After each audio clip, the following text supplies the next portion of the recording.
anyone who's seen my videos before knows I have much, much, much excitement and love for this magazine. I've explained it before in a video, and in case someone comes across this without watching the other video, it was because of this old wrestling figure forum I was on years ago, and it talked about the best cage matches, and everyone talked about Tommy Rich and Buzz Sawyer in Georgia, and someone brought up the Steamboat Youngblood versus Cornado Slaughter match for Mid-Atlantic in 1983. Now, I ended up finding it on a torrent site many, many years ago, and I got to download it and I got to see it. It was like a live feed from the show. And this show is incredible. And I found a magazine. I'm going through my magazines right now because I'm getting ready to do this amazing video that I hope will be amazing. I hope you guys will like it. I'm putting a lot of work into this, getting articles from the magazine too for what I'm doing and such. But when I was doing that, I came across this magazine, and it's The Wrestler, July 1983. And up here it says, Mid-Atlantic Wrestling Spectacular makes history. 16,000 fans turned away. So I was like, I wonder if that is the event. So I went to it, and it was. 16,000 fans turned away. Mid-Atlantic Wrestling Spectacular makes history. So here are the photos and the matches that was at this event. You had Jerry Briscoe versus Ken Timms. You had Mike Rotundo versus Ricky Harris. You had Private Nelson and Johnny Weaver against Gene Anderson and Larry Lane. You had Roddy Piper versus Dick Slater. I remember that lead up to that match because I just watched the Mid-Atlantic Championship Wrestling episodes off the WWE Network in 2020. So during COVID times, when they said don't go out, stay inside, isolate, I did. I isolated like the crap out of isolation. I stayed inside and watched the WWE Network, constantly watching all these old wrestling episodes. So I did get to see the lead up to that match. And of course, I saw the match years ago, but I didn't know the lead up to it. So I was late with the lead up when I already saw the show. Then we have NWA World Champion Ric Flair versus U.S. Champion Greg Valentine, former tag team partners, World Tag Team Champion partners at that. So they had a big match here for the world title. And as you can see here, Greg and Rick are shaking hands. Now, I think Ric Flair at the time was still a villain or going babyface here, because I remember there was an episode where Flair and Valentine were attacking. I think it was it Briscoe maybe or Piper? I forget who now. But I know Flair was heel there for a while when he was in the territory. And then he eventually turned babyface when Harley Race took the title and leading up for Starrcade and such. And then you got the main event, which was the steel cage match. Let me see if I can get that good. I'm trying to get that open. So, there we go. So, Sergeant Slaughter and Don Cornado, the NWA World Tag Team Champions, versus Rick Steamboat and Jay Youngblood, the #1 challengers.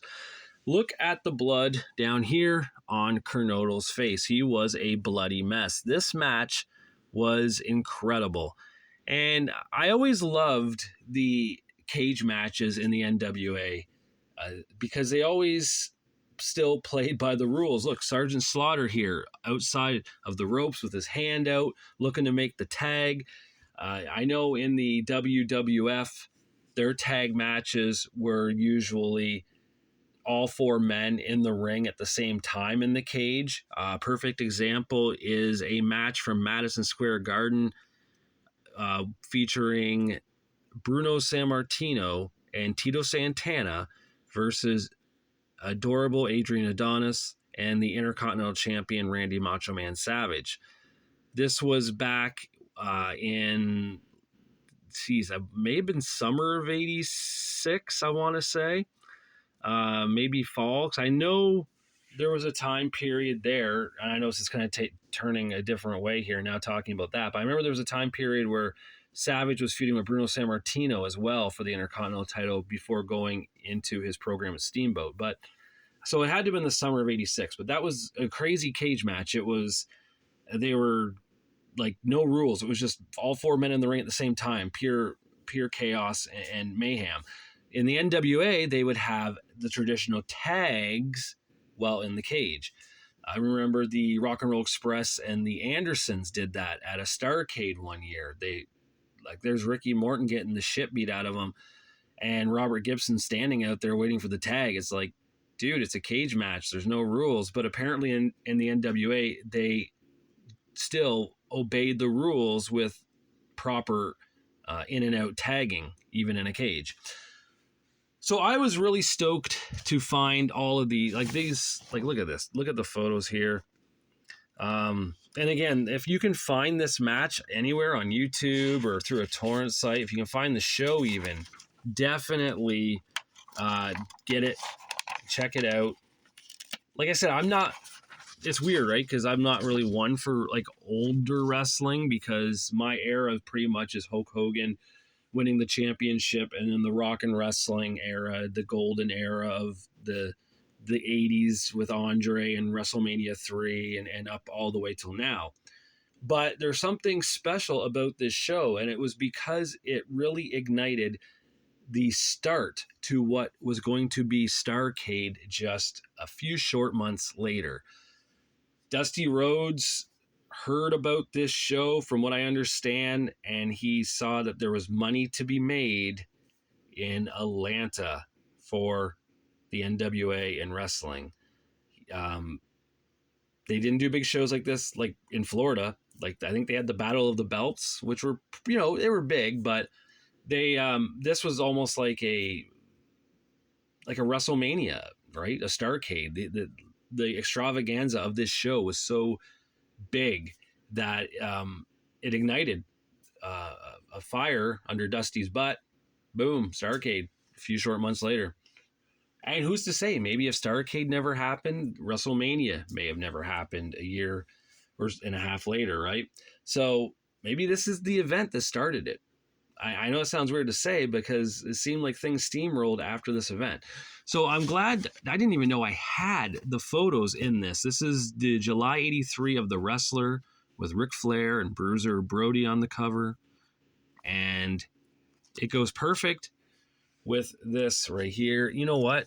Let's open this up and see what is in here for that show. I'm kind of curious now. Page 34. Okay, page 34. All right. A great night in Greensboro. Steamboat and Youngblood win the NWA Tag Team title. Steamboat and Youngblood, ecstasy of victory. Cornotto and Slaughter, agony of defeat. Man, Don Cornotto, definitely a bloody mess.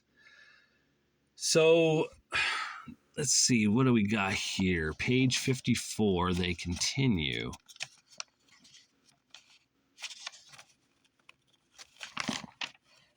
Right there. So more little photos there of the brutality of the cage match between these two teams. And they even have one more right there. There they are celebrating with Piper and champagne in the locker room. So that's kind of neat. It even says down here,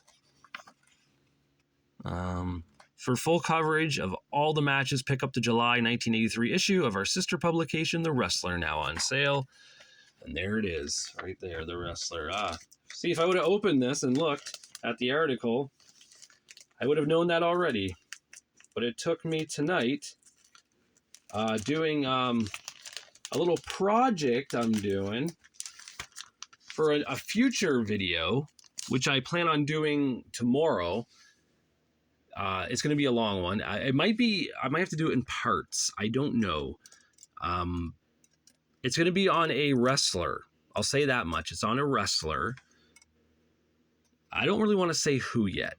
I have a feeling this wrestler is popular enough that it's going to have people watch the video. It's a wrestler from the 80s and the 90s. He wrestled in both WWF and WCW and NWA. No, it's not Ric Flair, and no, it's not Hulk Hogan. But this guy had a vital part in the careers of Hulk Hogan and Ric Flair.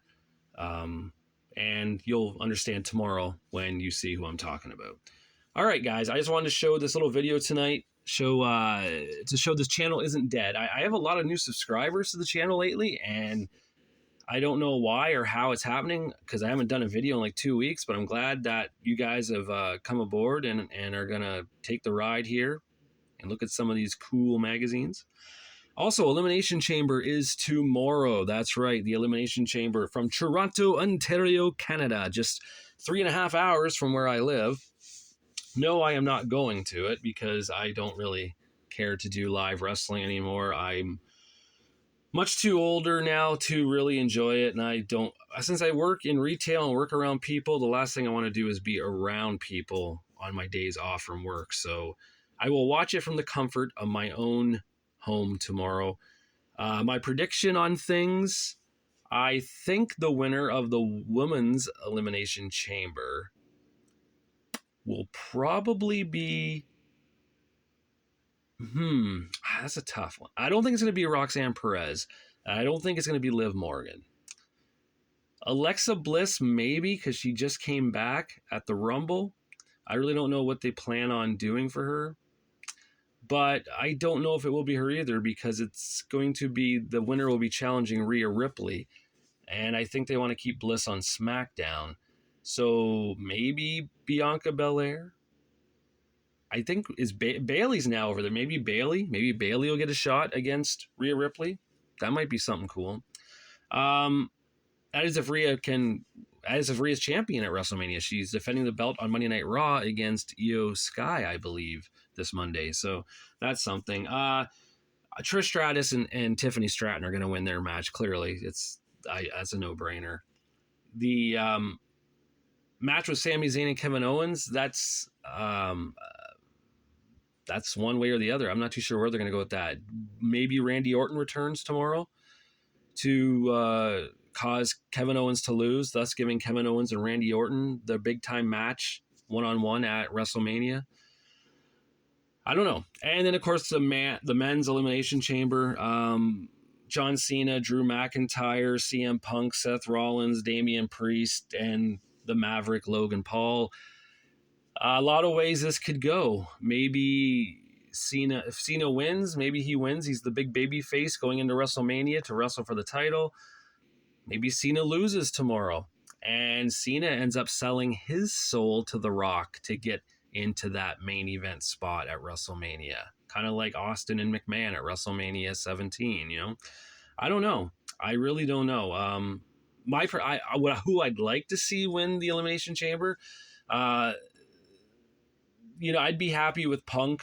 I'd be happy with Priest. I'd be happy with McIntyre, and I'd be happy with Rollins. I don't care for Logan Paul, and it's nothing about Logan Paul, the wrestler or the person or whatever. I just don't care. I don't get the social media bullshit that he does. It just doesn't interest me. And I don't want Cena to win. It's passe. I was never a Cena guy, never a Cena fan. So I don't give a shit about his retirement run here. I mean, it's cool that he's doing that for the fans that want to see him, but I don't care. I didn't miss him for the last few years, and I'm not going to miss him when he's gone at the end of the year. So I was always an Edge guy, a Jericho guy, Shawn Michaels guy. So knowing that Cena usually got the best of those guys constantly. I know Edge got some wins over Cena here and there, but it always seemed like Cena was defeating those three in any type of match. So screw John Cena. All right, guys. Hope you enjoyed this little video. deep look inside the night in Greensboro where Rick Steamboat and Jay Youngblood won the NWA World Tag Team titles from Sergeant Slaughter and Don Kernodle. All right, guys. Hope you have a great weekend watching Elimination Chamber if you are. And until I do my next one, I'll talk to you later.